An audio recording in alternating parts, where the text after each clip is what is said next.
So for my video project, I decided to go to the VIP nightclub in Riverside. The VIP is a gay nightclub that has a Wednesdays How About That drag show. Two reasons why I chose it is because, one, I do know people in the LGBT community, but I'm only around like one or two at the same time, and I've never really met someone who was full on drag. So going to see the show would give me a perspective of the community as a whole.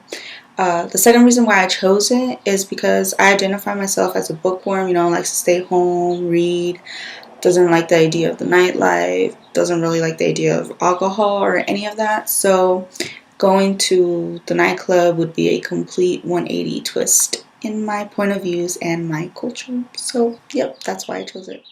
The experience for me was quite overwhelming, but mostly in a positive way.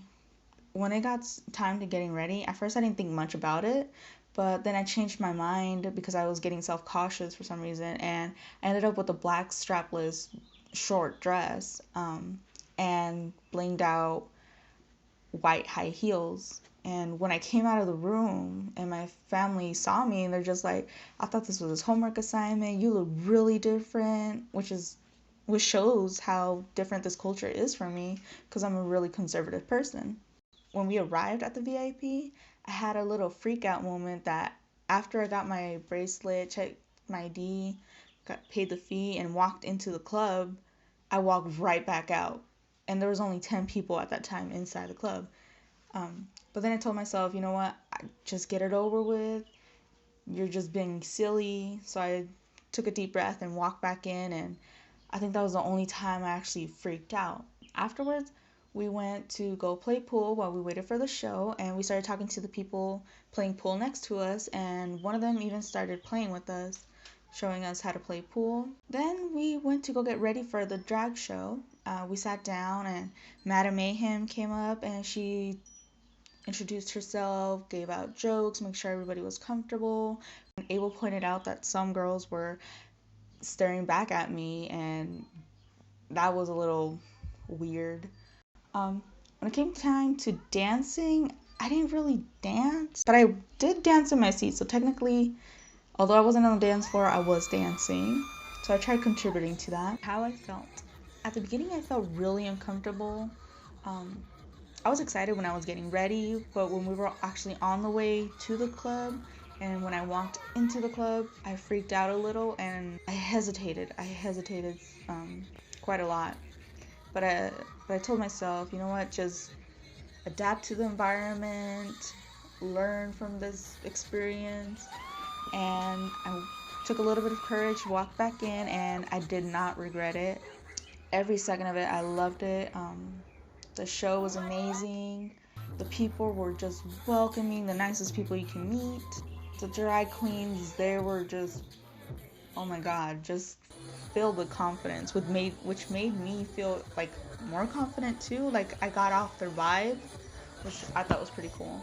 Um, the only other time I felt uncomfortable was when Abel pointed out a couple girls staring back at me, and when one girl actually came up to me, sat next to me, and started talking to me, and she started leaning so close to me, and I don't like that whole body contact feeling. Ugh, it was weird. As far as concepts go, culture shock is definitely the first one. From the second you walk in there and you see the dark place filled with DJ lights, loud music, dance moves, revealing clothes. The second one would be stereotypes. I pictured people with slutty clothes, very judgmental, very guarded, but that was a complete lie. Third would be identity. They do identify themselves as part of the LGBT community, but there's deeper levels, and although they fall into the LGBT, the way they go about it is different. Each person acts differently from everyone else, giving individual uniqueness. Fourth would be face and face work. I saw that at that moment, the people in drag wanted to be perceived as women. So the face work would be them changing their image by changing their clothes, the makeup, etc., becoming very convincing. And at the end of the night, when I saw them leaving, they were dressed as quote-unquote normal people, which comes to show that different locations brings about different faces. And lastly would be nonverbal communication. And this is a major part, especially when it came to touch and distance.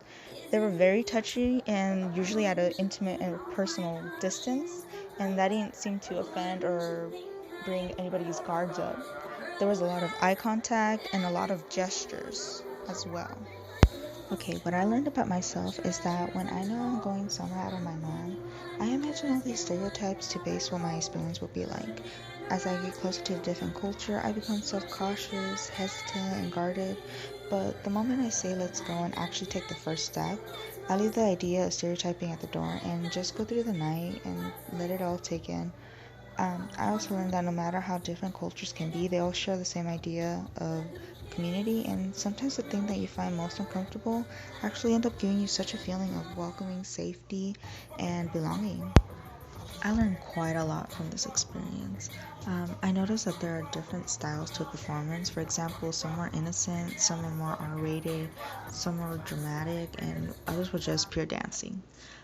I also learned that they have a drag king, which ended up being one of my many favorite performances. One thing I did learn was when they are dressed in drag, they do use the women's restroom. I found that quite interesting. Lastly, I learned that everyone in the club or the community was just so welcoming and unjudgmental. There was such a feeling in the environment of being comfortable and confident and safe that I really enjoyed.